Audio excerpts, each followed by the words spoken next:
C'est le choc attendu de ce deuxième tour des législatives, le duel entre Bruno Bonnell pour La République En Marche et Najat Vallaud-Belkacem pour le PS dans la 6e circonscription à Villeurbanne. Le marcheur est arrivé en tête du premier tour avec 36,6% contre 16,5% pour l'ancienne ministre de l'Éducation. Ils ont débattu aujourd'hui sur le plateau de TLM, notamment au sujet de la révision annoncée des critères de licenciement.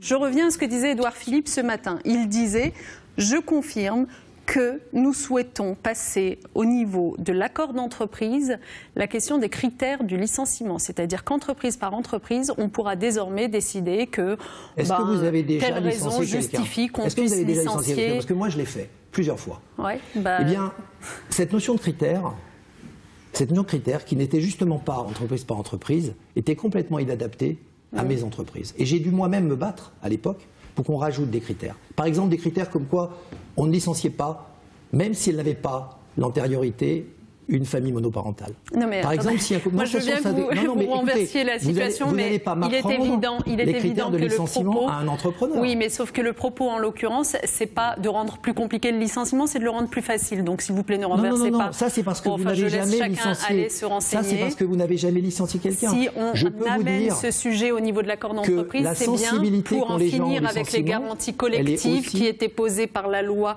ou par l'accord de branche et faire en sorte que ce soit au niveau de l'entreprise c'est de la théorie. Vous parlez à des gens qui sont face à des employeurs et qui négocient leur licenciement.